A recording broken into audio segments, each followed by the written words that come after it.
안녕하세요. 예민수의 경제토크 오늘은 루크투자연구소 임순재 대표님 오셨습니다. 예, 또 남은 10월 우리는 어떤 전략을 가지고 가야 될지 2차전지 얘기 먼저 하겠습니다. 대표님 어서 오십시오. 네, 안녕하십니까. 네, 정말 뭐 바닥을 박박기다가 반등 다음 반등으로 좀 나왔는데요.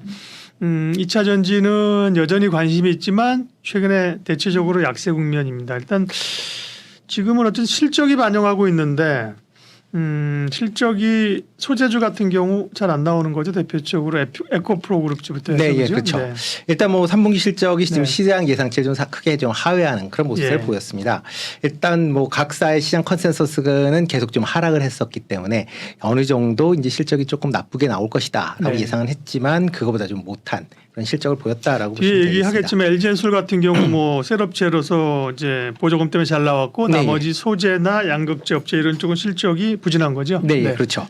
뭐 대표적으로 뭐 에코프로 같은 경우도 뭐 매출 같은 경우 전년 대비 16.7% 증가한 1조 9천억 정도를 기록을 했고요. 네. 대신 이제 영업이익이 한 69% 감소한 657억을 기록을 했습니다.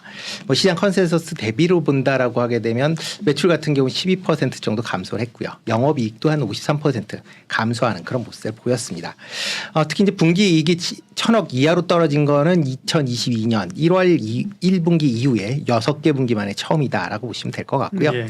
에코프로 비행 같은 경우도 지금 매출이 1조 8천억으로 전년 대비 한 15% 증가를 했는데 영업이익은 68% 정도 감소한 459억을 기록을 했습니다. 그리고 이제 뭐 에코프로는 아니지만 양극재 업체 이제 포스코 퓨처엔 같은 경우도 3분기 매출이 1조 2,800억을 기록을 하면서 전년 대비 22% 정도 증가를 했는데요. 영업이익은 371억으로 전년 대비 55% 감소를 했습니다. 네. 특히 이제 에코프로 그러니까 포스코 퓨처엠 같은 경우는 일단 뭐 사업부 자체가 생석회 부분하고 그다음에 이제 이런 생석회 부분이 이제 기초 소재 부분과 그다음에 2차 전지 소재 부분은 나눠져 있는데요. 기초 소재 부분의 영업이익이 전년 대비 한 280% 증가를 했습니다. 그러니까 그렇게 따지면 뭐 순수하게 2차 전지 소재 부분은 영업이익이 큰 폭으로 좀 감소를 네. 했다라고 보시는 게 맞지 않을까 싶습니다. 그 이유가 뭐 수요 둔화도 있겠지만 그것보다는 원자재 가격, 리튬 가격이 주로 이제 하락하면서 그것 때문에 영향을 받았다는 거잖아요. 네, 원자재 예. 가격이 좀 더 크게 영향을 받았다라고 보시면 네. 되는데요. 보통 2020년 에서부터 이제 그 리튬이나 니켈 같은 원자재 가격이 올라가기 시작을 했습니다. 네. 그래서 21년 아니면 21년 말에서 22년 초에 이제 각 그 피크를 쳤는데요. 이렇게 이제 급격하게 올라가다 보니까 그때 당시에 소재 업체들이 이런 광물을 장기 계약들을 많이 했습니다. 그러니까 높은 가격에 장기 계약을 했다라는 거죠. 그런데 이건 납품할 때를 보니까 납품 가격은 또 현재의 그 원자재 가격에 연동되는 그런 이제 납품 가격이 결정이 됩니다. 그러니까 높은 가격에 계약을 해서 사왔는데 실질적으로 납품하는 건 낮은 가격으로 한다. 그러니까 그만큼 이제 소재 업체 입장에서 보면 그 수익성이 하락이 됐다라고 보시면 될 것 같습니다. 뭐 주요 이제 원자재의 이제 가격 추이를 본다라고 하게 되면 탄산 리튬 같은 경우에는 2022년에 이제 뭐 톤당 이제 6만 위안까지 이제 올라갔었는데 그게 10월 20일 기준으로 본다라고 하게 되면 17만 위안까지 떨어졌다라고 보시면 될 것 같고요.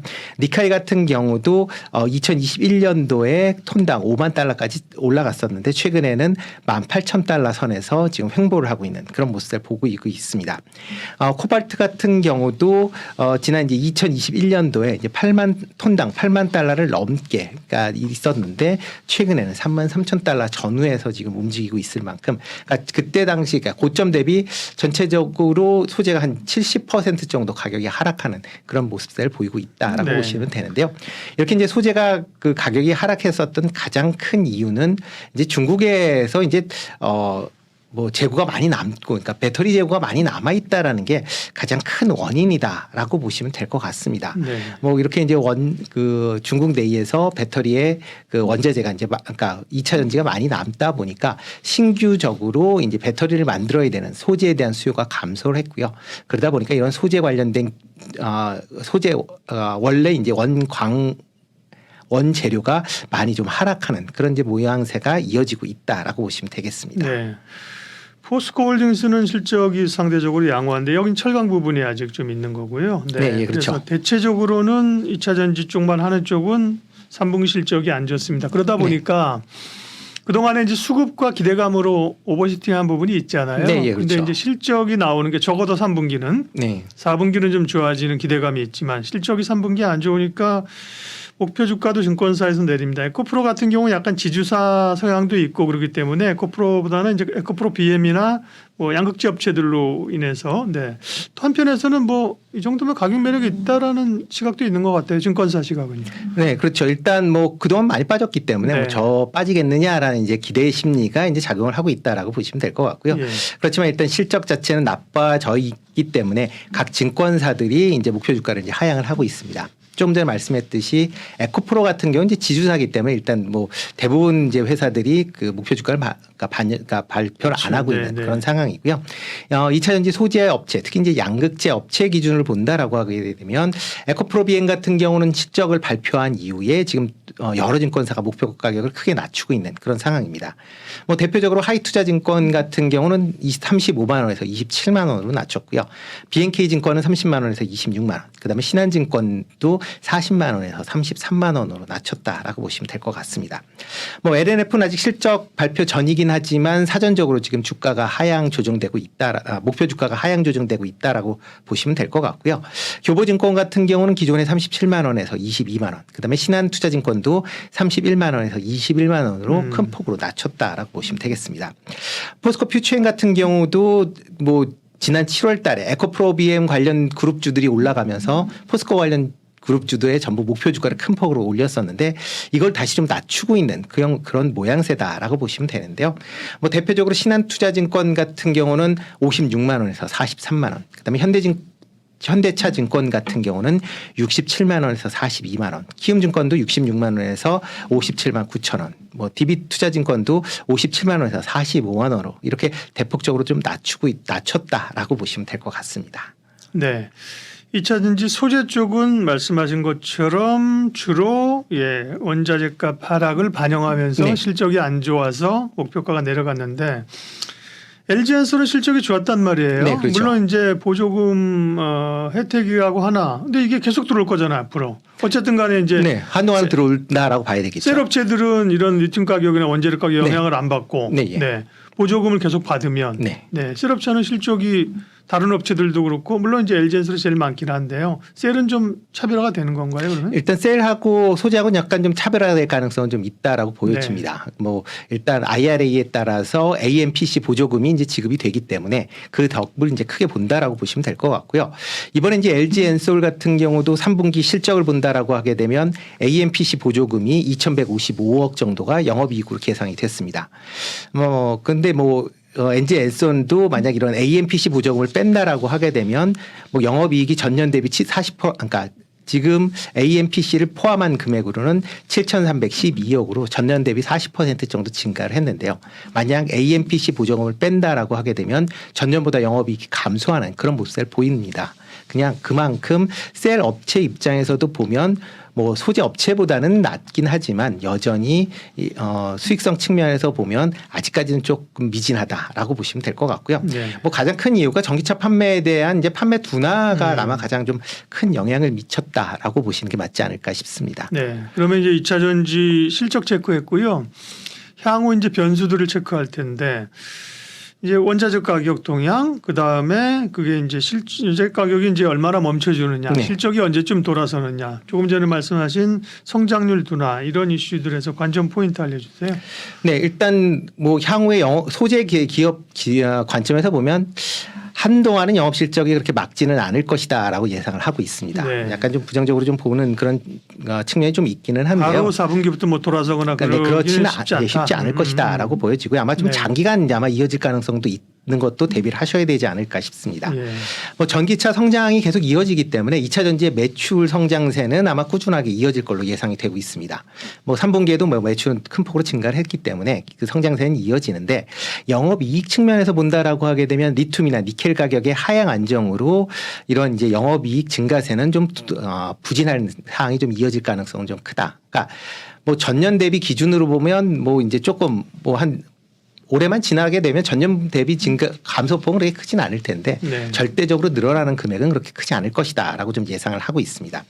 그 대표적인 이유는 이제 원자재 가격의 이제 하향 안정세가 가장 큰 원인을 차지하고 있다라고 보시면 될 것 같은데요. 최근에 이제 리튬, 니켈 가격이 급등을 하면서 많은 국가에서 리튬이나 니켈 광산을 개발하기 위한 투자가 이루어지고 있다라고 보시면 되겠습니다. 뭐 기존에 뭐 중국 중심이었다라고 보면 중국보다는 최근에는 남미, 북미의 이제 염호, 그다음에 광산 같은 경우에 개발이 좀 많이 이루어지고 있는 그런 상황이고요. 뭐 지금 뭐 미국 같은 경우는 세계 최대의 뭐 리튬 염호를 개발하겠다라고 지금 얘기를 하고 있고, 네, 기사 났었죠. 네, 그렇죠. 네, 인도나 이란 같은 경우도 지금 뭐 세계적인 매장량을 가진 이제 리튬 광산, 뭐 서로 뭐 자기네가 2등이다라고 얘기할 만큼의 대규모 리튬 광산을 발견을 했습니다. 그러니까 향후에 당장 캐는 건 아니겠지만 최소한 뭐 4, 5년, 한 5년 정도 지나면 리튬 공급량이 지금보다 획기적으로 증가할 가능성은 있다라고 보여지고요. 그리고 또 하나가 중국 내의 2차 전지 재고가 여전히 좀 이런 광물의 소비 증가세를 둔화시킬 걸로 그렇게 예상을 하고 있습니다. 상반기에 중국에서 2차 전지 생산량은 293 기가와트 아워 정도 됩니다. 그런데 비해서 중국 내 2차 전지 수요량은 256 기가와트 아워, 그러니까 37 기가와트 아워 정도의 배터리가 중국 시장 내에서 남아돌고 있다라고 보시면 될 것 같고요. 그렇기 때문에 이런 와중에도 중국 내에서 2차 전지 생산 시설은 계속 좀 확대가 되고 있는 그런 모습입니다. 만약 그렇다라고 하게 되면 생산 시설은 늘어나는데 수요는 줄어들기 때문에 아마 공장 가동률이 하락을 할 것이다라고 예상이 좀 되고 있고요. 그러다 보면 중국 내 2차 전지 재고에 대한 부분은 여전히 시장을 좀 억누를 가능성은 있다라고 보여집니다. 뭐 최근에 일부 이제 원자재 가격이 조금 반등하는 그런 모습을 보였습니다. 네. 대표적으로 리튬이 이제 조금 10월 달 들어 반등을 하는 그런 모습을 보였는데 아마 이거는 10월 달에 중국의 리튬 생산량이 줄면서 일시적으로 리튬 가격이 반등한 거 아니냐라고 보여집니다. 중국의 9월 달 리튬 생산량은 37,000톤 정도가 이제 생산이 됐는데요. 이거는 전월 대비 한 12% 정도 감소가 됐습니다. 그러니까 리튬의 생산량이 감소하면서 일시적으로 반등했다라고 보시면 될 것 같고요. 만약 리튬 가격이 올라간다라고 하게 되면 지금 생산량을 줄였던 데가 다시 생산량을 늘릴 그럴 가능성은 상당히 좀 크다라고 보시면 될 것 같고요. 그리고 중국 외에 이제 리튬 생산은 아마 2025년부터는 아마 본격적으로 나올 것이다라고 보면 그 이후에 리튬 가격의 뭐 반등은 쉽게 이루어지긴 좀 어렵지 네. 않을까라는 생각을 해보고 있습니다. 그리고 이제 체크해야 될 게 미국 대선하고요. 트럼프 이슈. 그다음에 LFP 배터리 채택을 지금 늘리잖아요. 가격을 낮추기 위해서. 요거는 국내 업체들에게 부담스러운 것도 있고 좋은 점도 있을 거예요. 두 가지 체크해 주십시오. 네. 네, 그거 딱 하나만 더 말씀을 네네. 드리고요. 지금 S&E 리서치 보통 이제 네. 저희가 그 2차 전지하면 제일 많이 인용하는 그 예. 회사죠. 이 회사에서 올 이제 8월 달에 그 보고서가 하나 나왔는데 네. 2028년도 리튬 가격이 톤당 13만 유엔까지 하락할 것이다라고 예상을 했습니다. 지금 얼마나 그랬죠? 지금 17만 유엔 네. 정도 됩니다. 그러니까 예. 지금보다도 2028년도에 더 하락을 할 것이다라고 예상을 하고 있고요. 그 이유 중에 하나는 2028년도에 리튬 생산량이 글로벌로 전체 다만 300만 톤 정도 지금 생산이 될 것이다라고 예상을 하고 있습니다. 네. 이에 비해서 수요량은 253만 톤에 멈출 것이다. 그러니까 그만큼 리튬의 공급량이 많기 때문에 리튬 가격이 올라가기는 쉽지 않을 것이다라는 얘기를 하고 있기 때문에 그런 점도 향후에 이런 소재 관련된 기업들의 주가에 아마 반영이 될 가능성은 있다라고 보여지니까요. 그런 점도 같이 좀 주목해서 보셔야 되지 않을까라는 생각을 해보고 있습니다. 네. 아까 뭐 말씀하셨던 대로 이제 내년에 미국 이제 대선이 이루어질 걸로 예상이 되고 있습니다. 지금 이제 미국 공화당과 미국 민주당 간에는 이제 이런 친환경 에너지 관련돼서 서로 상반된 그런 입장을 갖고 있다 보니까 뭐 민주당이 당선이 된다라고 하게 되면 현재와 같은 친환경 에너지 관련된 정책이 꾸준히 이어갈 걸로 예상이 되고 있고요. 만약 미국 공화당 후보가 당선이 될 경우에는 아마 친환경 관련된 뭐 대책이 많이 바뀔 걸로 예상이 되고 있습니다. 특히 뭐 미국 공화당이 행정부와 그다음에 의회를 동시에 장악을 한다. 라고 하게 되면 IRA 법안은 아마 폐기가 될 가능성은 높다라고 보여지고요. 뭐 일부에서 이게 폐기가 될 거냐라고 생각을 하는데 뭐 폐기가 될 가능성이 상당히 높아질 수 있다라는 점도 네, 같이 좀 그렇게 주목해서 보시는군요. 네, 보셔야 될 것 같고요. 네. 그다음에 최근에 이제 글로벌 업체들에서 그 자동차 가격을 전기차 가격을 인하하기 위한 상당한 노력을 하고 있습니다. 그러다 보니까 상대적으로 저렴한 LFP 배터리에 대한 채택이 증가하고 있다는 것도 국내 소재 업체에 상당히 좀 부정적으로 영향을 미칠 수밖에 없다라고 보시면 되겠습니다. 특히 국내 소재 업체들은 기본적으로 삼원계에 집중화가 돼 있는 거고요. 최근에 뭐 LFP나 뭐 로 니켈 같은 그런 이제 새로운 이제 양극재 관련돼서 투자가 이루어지긴 하고 있지만 아직까지는 중국 업체와의 이제 기술 격차는 뭐 남아 있는 그런 상황이기 때문에 LFP 배터리에 관련된 양극재로 이런 삼원계 배터리 양극재의 매출 감소분을 아직까지는 메꾸기는 좀 이른 시점 아닌가라는 네. 생각을 해보고 있기 때문에 아마 지금 2차 전지 소재 관련된 기업들은 보유보다는 아마 비중 축소를 하시는 게 더 맞지 않을까라는 생각을 해보고 있습니다. 네.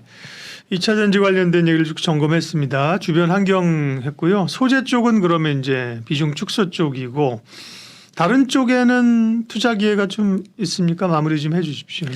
네, 뭐 2차 전지 관련돼서는 네. 뭐 가장 중요한 전기차 판매를 이제 확대하는 그런 방향이 이제 맞아야 된다라고 보여지고요.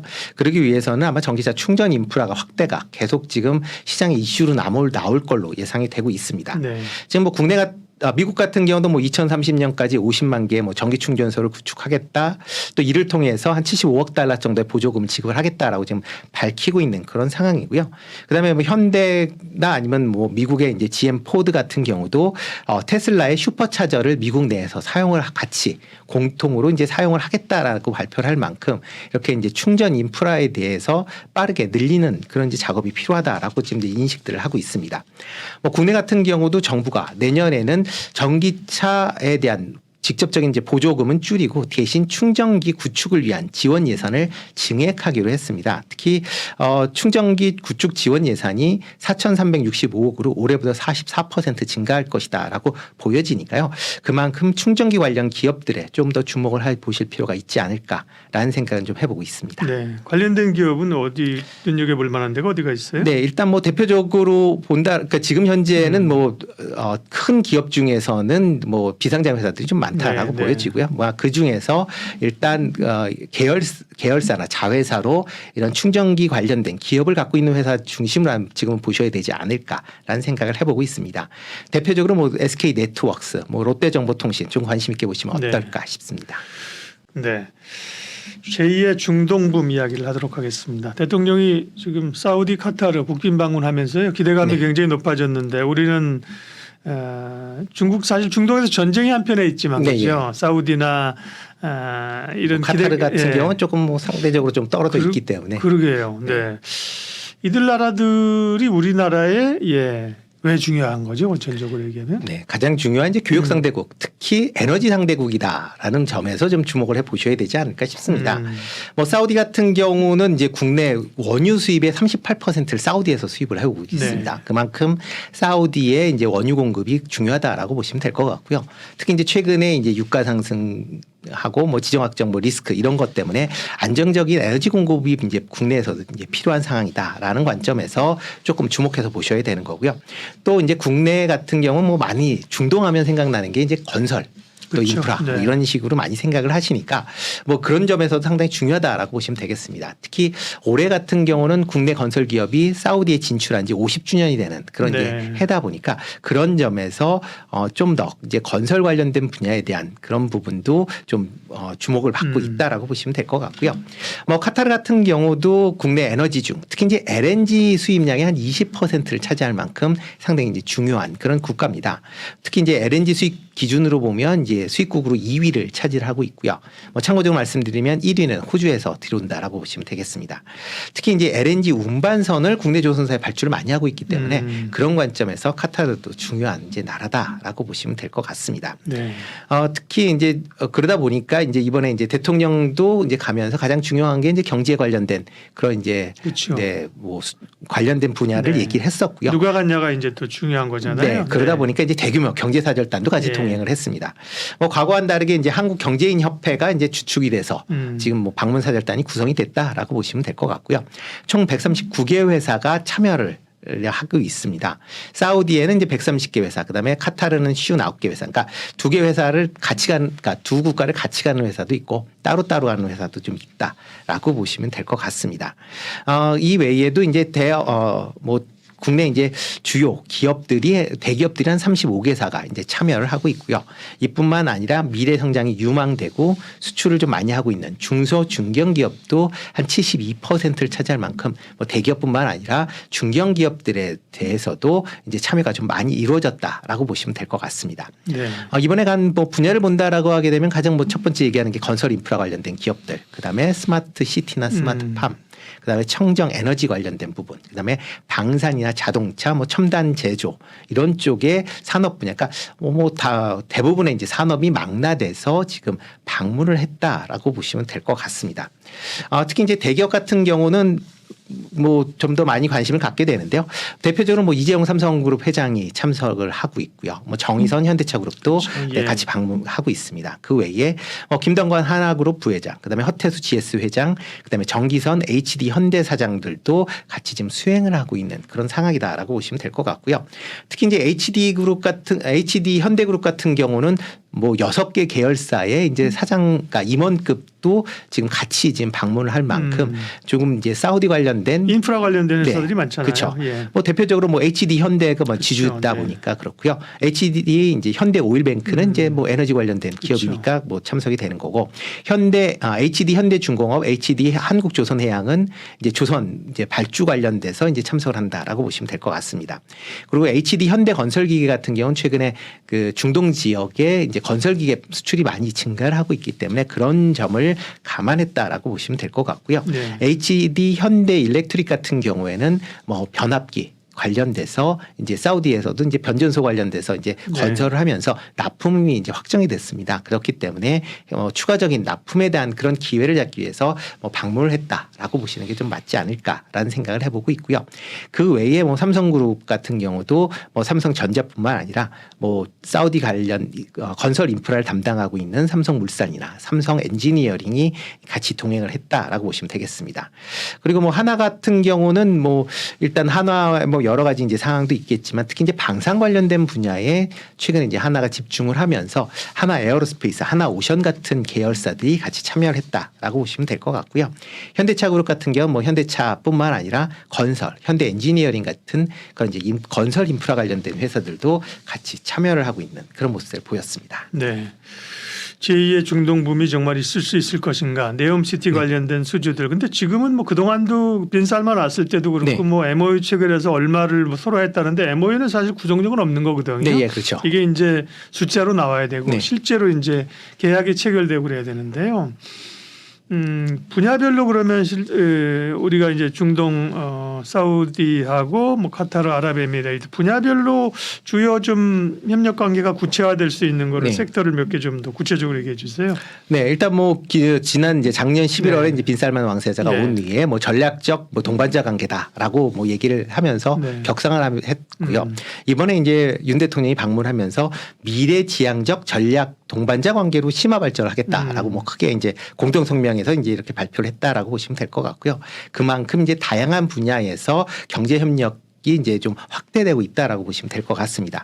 특히 이제 이번 같은 경우는 이제 투자 MOU와 그다음에 계약건이 추가적으로 쉬운 한 건이 더 발생을 했습니다. 네. 그래서 한 21조, 그러니까 달러로 156억 달러 규모의 이제 계약이 추가적으로 이제 했다라고 보시면 될 것 같고요. 특히 이제 작년에도 한 그러니까 20조 정도의 이제 투자 계약이 이제 있었는데 그거의 한 60% 정도가 지금 이제 계약이 이행되고 있는 단계다라고 네. 지금 밝히고 있는 그런 상황입니다. 뭐 여기에 추가적으로 20조 정도가 더 이제 계약이 체결이 된 거니까 그만큼 양국 간의 이제 협력이 좀 더 확대될 것이다라는 기대감을 키웠고요. 이번에 이제 분야별로 본다라고 하게 되면 가장 지금 뭐 신문 지상에 첫 번째 나온 게 현대차 관련된 그러게요. 첫 공장 번째였습니다. 짓겠다는 얘기를 했어요. 네, 사우디의 이제 내연 그다음에 전기차 관련된 생산 기지를 건설하겠다라고 이제 얘기를 했습니다. 뭐 일단 사우디 국부 펀드와 5만 대 규모의 이제 반제품 조립 공장, 그러니까 네, CKD라고 CKD 로. 로 이제 건립이 될 걸로 보여지고요. 뭐 CKD 같은 경우는 부품을 이제 만들어서 사우디에 수출을 하게 되면 사우디 현지 공장에서 부품을 조립 생산한다라고 보시면 될 것 같고요. 이렇게 되면 자동차의 부품은 이제 관세가 낮게 적용이 된다라는 점과 그다음에 이제 조립을 하는 라인 자체가 전체적인 공장을 짓는 거에 비해서 투자비가 좀 절약이 된다라는 게 좀 긍정적으로 영향을 미쳤다라고 보시면 될 것 같습니다. 2024년도 그러니까 내년에 상반기에 착공이 되고 2026년도 상반기에 양산화를 할 것이다라고 지금 예상을 하고 있습니다. 만약 이렇게 이제 공장이 건설이 된다라고 하게 되면 중동뿐만 아니라 북아프리카 지역까지도 이제 같이 생산 거점으로 육성할 걸로 예상이 되고 있으니까 중동 지역 내에 현대차의 그런 이제 뭐 브랜드 파워가 지금보다 좀 더 강해질 수 있다라고 보여지고요. 이뿐만 아니라 이제 수소 관련된 생태계에 대한 부분도 같이 좀 얘기가 나오고 있습니다. 특히 사우디 같은 경우에는 원유 다음으로 지금 차세대 에너지원으로 생각하는 게 수소, 그러니까 블루 그린 수소와 그다음에 블루 그린 암모니아다라고 보시면 될 것 같고요. 그러고 보면 사우디도 우리나라 참 필요해요, 그죠? 네, 그렇죠. 네. 뭐 국내에서 뭐 관련된 기술이 꽤 있는 거고요. 네. 뭐 사우디 같은 경우는 자본이 있고 특히 그 사우디에서 그러니까 보통 이제 블루 수소 같은 경우에는 이제 기존의 석유를 이제 그러니까 석유에서 이제 정지해서 만들 수가 있거든요. 그러다 네. 보면 이산화탄소가 나오는데 그렇죠. 이산화탄소 네. 포집하는 기술이 또 필요한 거니까 그런 기술 쪽에 국내 기업들과의 이제 합작이 같이 이루어진다라고 보시면 될 것 같습니다. 뭐 이번 같은 경우에도 지금 한전, 포스코홀딩스, 롯데케미칼과 아람코 간에 블루 암모니아 생산 협력 의향서를 체결을 했습니다. 그만큼 이제 블루 그린 암모니아에 대한 생산 시설을 건설하기 위해서 적극적으로 양국이 협력을 하고 있다라고 보면 될 것 같고요. 사우디 같은 경우 이렇게 수소를 만들면 해외뿐만 아니라 자국 내 이제 생태계도 조성을 하려고 이제 노력을 하고 있는 걸로 보여집니다. 그래서 이번에 이제 수소 모빌리티 관련돼서 생태계 구축 MOU도 같이 좀 체결을 한 그런 상황이고요. 특히 이제 현대차 같은 경우에 수소 모빌리티의 판매를 아마 사우디 내에서 진행될 걸로 예상이 되고 있고요. 특히 사우디 내 수소 생산에서부터 충전소 운영까지 하는 수소 생태계 구축도 상당 부분 국내 기업들이 이익을 담당할 가능성은 높다 이렇게 생각이 되고 있습니다. 네. 이 외에 뭐 관심 있게 보는 게 가장 큰 게 이제 건설 인프라 분야다라고 그렇죠. 예. 보시면 될 것 같습니다. 특히 이제 네옴시티로 이제 대표가 되고 있는 사우디 내의 도시건설 프로젝트에 국내 기업들의 참여가 확대가 될 것이다라고 좀 예상을 하고 있습니다.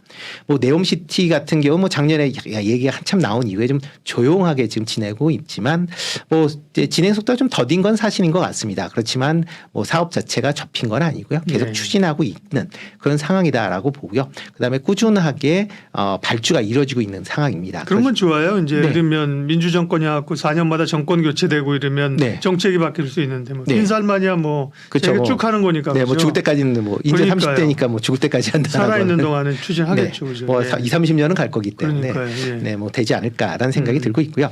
뭐 삼성물산 같은 경우도 이와 더불어 이제 모듈러 주택 관련돼서 이제 공급 계약을 이제 체결하는 만큼 이제 많이 좀 돼 있고요. 네. 이런 건설 관련된 인프라뿐만 아니라 건설 기계의 이제 대중동 수출도 계속 지금 확대되고 있는 그런 상황이다라는 네. 것도 같이 주목해서 보셔야 될 것 같습니다. 특히 이제 사우디 내에서 건설 프로젝트가 뭐 여러 개가 동시다발적으로 이루어지고 있기 때문에 그만큼 많은 건설 기계 수요가 있다라고 보시면 될 것 같고요. 그래서 국내 기업들의 대중국 그런 이제 건설 기계 수출도 계속 꾸준한 그런 모습을 좀 보이고 있다라는 점도 같이 주목해서 보시면 좋을 것 같습니다. 네. 그리고 이제 방산 관련된 그래요. 부분, 방산도 꽤 기대가 되는 거죠. 예. 네, 지금 뭐 대통령실에서 직접 밝힌 내용이었기 때문에 사우디와 대규모 방산 협력을 지금 진행 중이다라고 지금 공식적으로 얘기를 했습니다. 그러니까 규모나 액수는 뭐 양국 간에 비공개긴 하지만 상당한 규모다라고 이제 밝혀 네. 있는 그런 상황이고요. 특히 사우디 입장에서 보면 최근에 이제 중동 지역에 이제 좀 정정이 좀 불안하다 보니까 그렇죠. 방역을 이제 확대를 하겠다라는 그런 이제 강화 의지가 상당히 좀 강하다라고 보시면 될 것 같습니다. 특히 그 사우디와 이제 국경을 접하고 있는 예멘 같은 경우에는 후티 반군이 있습니다. 뭐 가끔 사우디에 드론이나 미사일 공격을 하고 있기 때문에 네. 특히 이제 요격 미사일 체계에 대한 관심도가 이제 상당히 크다라고 보시면 될 것 같고요. 지금 원래는 이제 미국산 제품을 이제 살 예정이었으나 미국과의 좀 요즘 관계가 그렇게 뭐 매끄럽지 못한 그런 관계입니다. 그러다 보니까 미국산 제외하고 다른 나라 제품으로 눈을 돌리고 있는 거 아닌가라고 좀 보여지고요. 네. 그러다 보면 그렇다고 뭐 중국이나 그다음에 러시아산을 구입하기는 그렇죠. 사우디가 좀 어려울 것 같고 가성비 좋은 한국산을 사야죠. 네. 네. 게다가 이제 사우디도 대부분 장비가 미국산 장비가 많기 때문에 네, 호환성이 호환되고. 중요하거든요. 그러려면 이제 국산 장비가 미군 무기와 호환성은 아마 세계에서 제일 좋은 걸로 이제 나와 있고 가격대도 상당히 저렴하기 때문에 아마 국내 그런 이제 방산 네. 장비에도 좀 관심을 가지셔야 되지 않을까라는 생각을 해보고 있습니다. 네, 뭐 그 밖에도 분야들이 많긴 하지만 뭐 그 정도 하고요.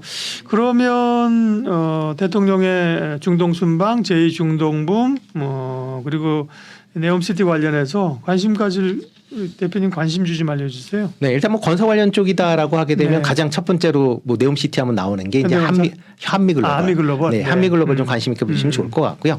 뭐 국내 뭐 제1위에 이제 건설 사업 관리, 그러니까 PM 업체, 전문 그렇죠. 업체다라고 예. 보시면 될 것 같고요. 뭐 네옴시티 프로젝트 내에서 이제 세부 프로젝트들 계속 수주를 하고 있습니다. 그렇다라고 하게 되면 네옴시티가 뭐 속도는 더디긴 하지만 꾸준하게 지금 이루어지고 있는 상황이기 때문에 아마 관련된 여러 이제 프로그램의 그러니까 프로젝트에 대해서 수주가 증가할 가능성은 있다라고 보여지고요. 또 이번 순방이 뭐 이루어지면서 아마 네옴시티 관련돼서 뭐 관련된 분야에 대한 발표가 좀 기대가 된다라는 점도 좀 주목해서 보시면 어떨까 싶고요. 그 다음에는 이제 삼성 엔지니어링 좀 관심 있게 좀 보시면 어떨까 싶습니다. 네. 뭐 이게 이제 프렌트 관련 회사이기 때문에 뭐 직접적으로 뭐 네옴시티와 관련되는 게 있겠느냐라고 생각을 하지만 뭐 최근 이제 삼성 엔지니어링 같은 경우는 친환경 프렌트에 좀 관심을 좀 많이 갖고 있습니다. 특히 수소 관련된 그런 이제 그린 수소, 그린 암모니아 관련돼서 사업을 지금 확대하고 있다라는 걸 좀 주목해서 좀 보시면 좋을 것 같고요. 특히 그 네옴시티 같은 경우에는 이제 그러니까 화석 원료를 사용하지 않는 그런 도시를 만들겠다라고 하면서 얘기가 나오는 게 수소 관련된 그런 이제 프로젝트가 많이 진행될 걸로 예상이 되고 있고요. 네. 그러다 보면 그런 점에서 관심 있게 좀 보시면 어떨까 싶고요. 네. 그 다음에는 이제 현대 인프라코아 좀 관심 있게 보시면 좋을 것 같습니다. 특히 최근에 이제 중동 관련된 매출이 계속 증가하고 있는 그런 모습을 보이고 있습니다. 네. 뭐 지난 이제 9월달에 네옴시티에 투입되고 있는 대형 굴삭기 30대, 그다음에 대형 휠로더 50대, 그러니까 총 80대에 대한 공급 계약을 체결을 했고요. 올해 9월까지 사우디에만 건설기계 장비를 846대를 수출을 했습니다. 그만큼 이제 사우디 내에 건설기계 장비의 수출이 꾸준히 증가하고 있다라는 점도 주목해서 보시면 좋을 것 같고요. 이뿐만 아니라 미국발 그 인프라 투자에 따른 수혜 기대감도 계속 남아 있으니까 그런 점도 주목해서 보시면 좋을 것 같고요. 마지막으로 이제 그러니까 그 조선 선박 특히 이제 카타르 같은 경우 이제 LNG선을 이제 네. 추가적으로 발주할 예정인데요. 이런 발주와 관련돼서 삼성중공업 한번 관심 있게 보시면 어떨까 싶습니다. 네. 방산 쪽은 아무래도 뭐 탱크나 이런 것보다는 미사일이 필요해서 뭐 네. LIG 넥슨 이런 쪽 관심 있다 그랬는데 뭐 주가는 오늘 빠졌는데. 네, 오늘 좀 빠지고 네, 있죠. 네. 뭐 아직 뭐 결정적으로 뭐 나온 네. 게 없이 이제 지금은 뭐 대통령실에서도 띄운 상황이니까 네. 최종적으로 이제 계약이 확정이 돼야 아마 주가에 반영되지 않을까라는 생각을 해보고 네. 있습니다. 연일 뭐 금리가 고공행진이고요. 10년물 기준으로 장중 5%를 돌파했다가 우리 숏쟁이 빌 에크먼이 흑지 매도한 거 커버링했다 이러면서 떨어졌고 네. 기대감은 있습니다. 그동안 왜냐하면 이제 헤지펀드들이 들어가가지고 네, 그죠. 그렇죠. 예, 이 매도세가 있었는데 그러니까 쉽게 떨어지지 않을 거야라는 시각과 네. 떨어지면 또 급하게 떨어질 수 있어요라는 시각도 네. 있거든요. 그렇죠. 뭐 네. 두 가지 시각이 다 존재를 하고 네, 네. 있다라고 보는데 저 개인적으로 보면 쉽게 떨어지기는 어렵지 않을까라는 그쪽에. 좀 생각을 좀 해보고 있습니다. 네. 일단 뭐 국채가 미국 10년물 국채 금리가 5%를 넘으면서 2007년도 이후에 지금 최고 수준까지 이제 올라왔다라고 보시면 될 것 같습니다. 네. 뭐 그만큼 이제 최근에 이제 국채 금리 상승이 이제 이루어지면서 주식 시장에도 좀 안 좋은 그런 영향을 좀 미치고 제일 있다. 부담스러운 요인이죠. 지금. 네, 라고 지금 보시면 될 것 같은데요. 뭐 미국 같은 경우에 지금 연평균 이제 주식 배당 수익률이 4.3% 정도 됩니다. 네. 이게 뭐 배당 지급하는 것뿐만 아니라 이제 자사주 취득까지 같이 포함한 수준이다라고 보시면 되는데요. 그렇기 때문에 채권 수익률이 4.5%를 넘어간다라고 하게 되면 굳이 뭐 변동성이 있는 주식보다는 그냥 안전한 채권에 대한 매력도가 더 커질 수밖에 없다라고 보여지고요. 특히 5% 넘는다라고 하게 되면 아마 주식에서 채권으로 이동하는 그런 자금도 좀 지금보다 좀 더 많아질 가능성이 있다라고 보시면 되지 않을까 싶습니다. 네. 그러면 원론적으로 미국의 채권 금리가 요즘 왜 이렇게 오르는 거예요, 기록적으로? 네, 뭐 몇 가지 이제 이유를 찾아볼 네. 수가 있는데요. 첫 번째가 이제 미국 경제가 너무 좋다라는 겁니다. 네. 다른 다른 나라에 비해서 뭐 상당히 이제 안정적인 성장세를 좀 이루어지고 있다라고 보시면 되는데요. 지금 IMF 같은 경우 이제 분기마다 이제 전 세계적으로 이제 GDP 성장률을 발표를 하는데 7월 달에 이제 미국의 GDP 성장률을 1.8%로, 그러니까 올해 GDP 성장률을 1.8%로 발표를 했습니다. 이거는 이전보다 0.2%포인트 상향 조정 한 그런 상황입니다. 네. 그만큼 뭐 미국의 이제 GDP 성장률이 상당히 좋을 것이다라고 예상을 하고 있고요. 지금 뭐 미국의 이제 3분기 GDP 성장률 같은 경우도 뭐 이번 주에 이제 발표가 될 걸로 예상이 되는데 4.3% 이상이 될 걸로 지금 시장에서 예상을 하고 있습니다. 네. 뭐 일부 대형 투자은행 같은 경우 지금 5%까지 예상을 하고 있고요.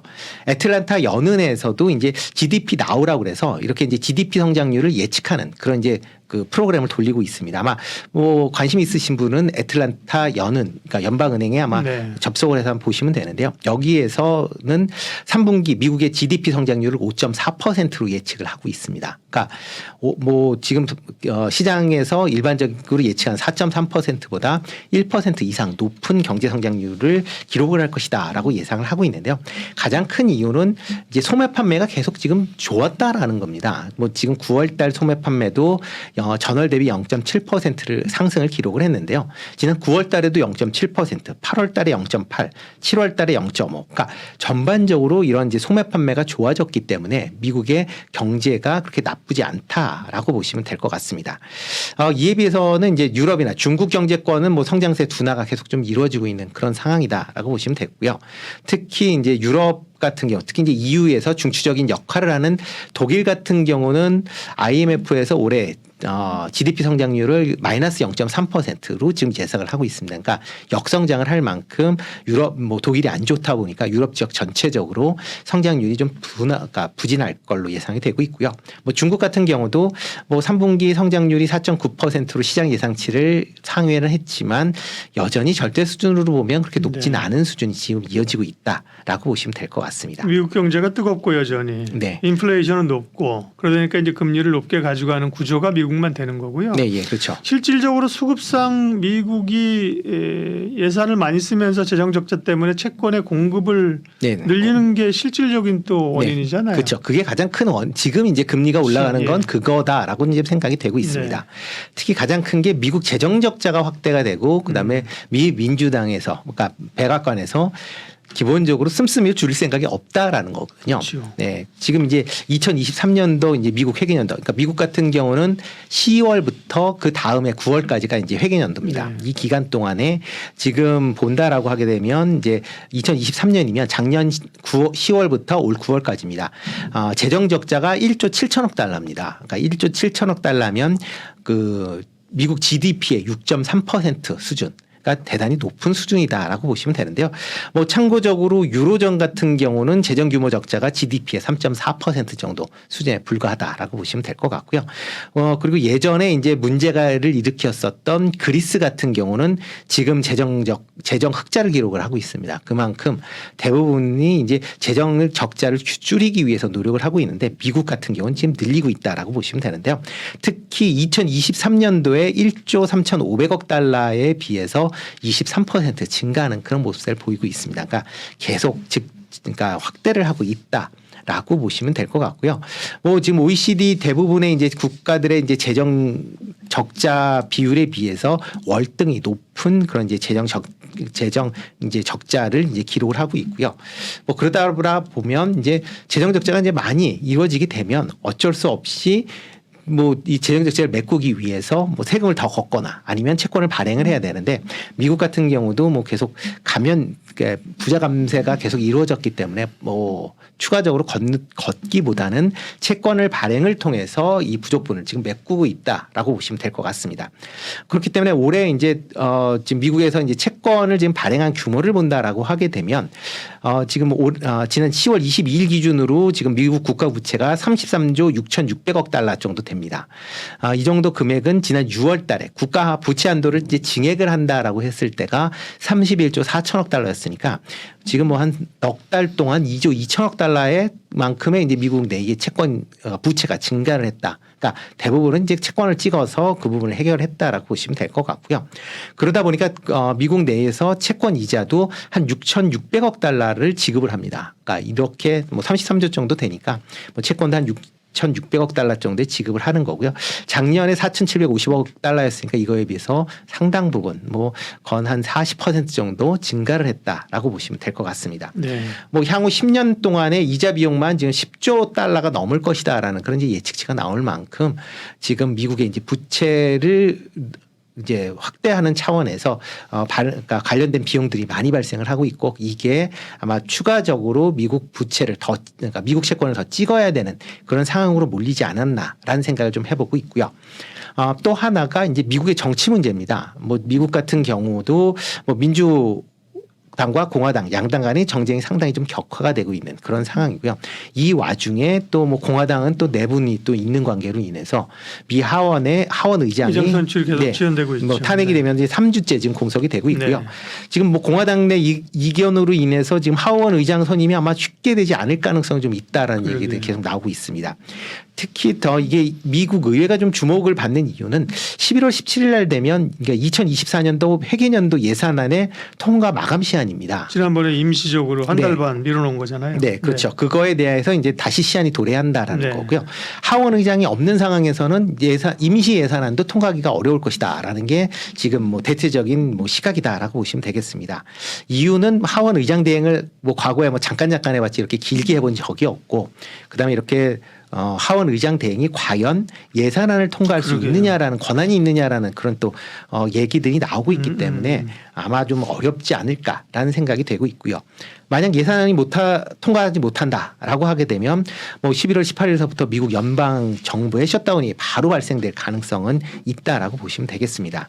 뭐 무디스 같은 경우에는 지금 연방 정부가 셧다운이 발생을 할 경우에는 미국의 신용 등급을 하락시키겠다라고 지금 경고하고 있는 그런 상황이고요. 만약 셧다운이 좀 오래 간다라고 하게 되면 미국의 신용 등급이 재차 하락이 된다라고 하게 되면 아마 그 전반적인 금융 시장에 상당히 좀 악영향을 미칠 가능성은 충분히 있어 보이고요. 또 하나가 이제 연방 정부가 셧다운이 이루어진다라고 하게 되면 지금 일주일 동안만 이제 셧다운이 안 된다라고 하게 되면 미국 경제 성장률이 0.15% 하락을 할 것이다. 라고 지금 예상들을 하고 있습니다. 그렇기 때문에 셧다운이 된다라고 하게 되면 국가 신용 등급의 하락, 그다음에 미국 경제 성장률의 하락 이렇게 되면 전반적으로 금융시장이 상당히 좀 불안감에 빠질 가능성은 충분히 있다라고 보여지고요. 또 하나가 이제 미국 예산안 자체가 백악관이 계속 예산을 감축할 생각이 없습니다. 기본적으로. 지금 게다가 이제 우크라이나 이스라엘 지원 관련된 것도 예산 지원 뭐 1,000억 달러 또 달라라고 예. 얘기를 하고 있고요. 특히 내년에 선거기 때문에 만약 그 백악관 입장에서 예산을 감축한다라는 거 하는 거는 내년 선거를 안 치르겠다, 건너뛰겠다라는 생각으로밖에 못 받아들이는 그런 상황입니다. 그렇기 때문에 지금 뭐 백악관 입장에서 보면 올해 이제 그러니까 내년도 예산안이 지금 7.8% 증액된 금액이 지금 의회에 그러니까 의회에 제출이 되어 있는 그런 상황입니다. 그런데 이에 비해서 공화당 같은 경우는 재정 감축을 해야 된다라고 지금 계속 얘기를 하고 있는 상황이어서 만약 그러니까 미국 공화당과 그다음에 백악관 간에 이제 이런 분쟁이 심화되면 예산안 통과가 더더욱 힘들어질 가능성은 있다라고 생각이 되고 있고요. 네. 그러다 보면 이제 미국 채권이 쉽게 하락을 하기는 좀 어렵지 않아요. 물론 이제 미국의 경기 침체로 인해서 하락할 가능성에 대한 얘기들은 분명히 이제 얘기들이 있습니다. 특히 10년물이 5% 정도가 이제 저항선으로 작용할 것이다. 라는 그런 의견도 많습니다. 그 이유는 뭐 일반적으로 뭐 경제 교과서에 나온다라고 하게 되면 뭐 금리는 이제 인플레이션 플러스 뭐 경제 성장률이다라고 이제 하는 인식이 있기 때문에 지금 뭐 미국의 인플레이션이 3% 그다음에 미국의 장기 경제 성장률은 한 2% 정도로 예상을 하니까 두 개를 합치면 한 5% 정도가 마지노선이 아니겠느냐라는 그런 이제 인식들이 좀 많이 있는 그런 상황이고요. 특히 향후 인플레이션이 하락한다라고 하게 되면 이런 국채 금리는 더 낮춰질 수 있다라는 게 이제 하락 쪽에 이제 베팅을 하는 쪽에 이제 논리다라고 네. 보시면 될 것 같고요. 만약 이제 반대쪽 쉽게 하락하지 못한다라는 거는 미국 채권의 매수 주체가 예전과 좀 다르게 움직이고 있다라고 보여집니다. 대표적으로 이제 미국 채권의 주된 매수처는 이제 해외 투자자들입니다. 대표적으로 뭐 일본이나 중국, 그다음에 중동, 유럽에 이제 기관 투자자들이 이제 매수를 한다라고 보시면 되는데요. 중국 같은 경우는 최근에 미국과의 이제 무역 분쟁으로 인해서 미국 채권을 매수하는 게 아니라 지금 매도를 해야 되는, 특히 이제 위안화 방어를 위해서 매도를 해야 되는 그런 상황이다라고 보시면 될 것 같고요. 일본 같은 경우도 통화 완화 정책 지속으로 인해서 지금 물가가 좀 급등하고 있는 그런 모습을 좀 보이고 있습니다. 그렇기 때문에 지금 막 물가 안정을 위해서는 지금 YCC 정책을 아마 수정을 해야 되는 거 아니냐. 만약 YCC 정책을 수정을 한다라고 하게 되면 미국 내에 투자되고 있는 이제 채권에 대한 채권 투자 금액이 아마 일본으로 다시 돌아온다라고 하면 미국의 이제 채권을 매수할 주체가 좀 줄어든다라고 보시면 될 것 같고요. 중동 같은 경우는 미국이 이스라엘을 뭐 적극적으로 지지를 하고 있는 상황이기 때문에 뭐 지금 아랍권의 단합을 위해서 미국 채권에 대해서 일단은 뭐 적극적인 매수보다는 일단 관망이 조금 더 강한 그런 상황 아닌가. 그리고 유럽 같은 경우는 경기 둔화로 미국 투자 여건이 많이 좀 줄었다. 그러니까 기본적으로 미국 채권을 살 수 있는 주체가 많이 그러니까 그 예전보다는 많이 이제 줄어들었다라는 게 뭐 가장 큰 이유고요. 그리고 미국의 재정 적자 확대로 인해서 채권 발행액이 계속 증가한다라고 하게 되면 뭐 살 사람은 없는데 채권 발행이 는다. 그럼 금리가 올라갈 수밖에 없지 않을까라는 생각을 좀 해보고 있습니다. 미국 국채금리 얘기했는데요. 대체적으로 급락 가능성보다는 고공행진을 할 가능성이 높은 것으로 보셨고요. 네. 이건 뭐 시장 전체적인 부담이고요. 그다음에 아까 이제 그 연방정부 셧다운 이런 것도 신경 쓰이는 문제라 시장 전반적인 거는 이제 비중을 좀 조절해야 되고, 금리가 이렇게 높은 수준이면 예를 들면 국내 은행주나 금융주에는 도움이 되는 얘기입니까? 그 얘기만 마무리해 주세요. 네, 일단 뭐 금융주에도 일단 관심은 좀 가지셔야 되지 않을까라는 생각을 해보고 있습니다. 특히 금리가 높은 금리가 지속이 된다라고 하게 되면 뭐 은행 입장에서 보면 뭐 예대 마진이 뭐 좀 떨어지긴 한다라고 하지만 여전히 뭐 안정적인 수익을 기록을 할 수 있다라고 보시면 될 것 같고요. 특히 뭐 은행주 같은 경우는 뭐 배당에 관련된 부분이 계속 지금 시장에서 얘기가 되고 있기 때문에 그런 부분에 주목해서 좀 보시면 어떨까 싶습니다. 뭐 은행 관련돼서 뭐 본다라고 하게 되면 가장 뭐 대표적으로 뭐 KB금융 뭐 대표적인 금융지주에다가 뭐 3분기도 뭐 4대 금융지주 중에서는 제일 좋은 그런 실적을 발표할 걸로 그렇게 예상이 되니까 그런 점에서 조금 관심 있게 좀 보시면 어떨까 싶고요. 그리고 또 하나는 이제 기업은행입니다. 뭐 기업은행 같은 경우는 이제 은행 하나만 이제 운영을 하고 뭐 물론 이제 다른 이제 증권도 갖고는 있지만 은행 비중이 원체 높은 그런 이제 회사다라고 보시면 될 것 같고요. 특히 이제 중소기업 금융 관련돼서 대출이 뭐 최근 들어 조금 증가하는 그런 모습을 보였기 때문에 그런 관점에서 본다라고 하게 되면 수익성도 뭐 전분기에 대비해서 그렇게 나빠지진 않을 것이다. 좀 그렇다 보면 뭐 기업은행 같은 경우는 작년에 뭐 시가 배당률로 이제 8% 넘는 배당률을 기록을 했고 올해도 뭐 수익이 더 그 작년보다 늘었기 때문에 좀 더 높은 배당 수익률을 기대해 볼 수도 있지 않을까라는 생각을 해보고 있습니다. 예, 미국의 국채금리 동향 전망 그리고 은행주 얘기까지 했습니다. 루크투자연구소 임순재 대표님 함께했습니다. 고맙습니다. 네, 고맙습니다.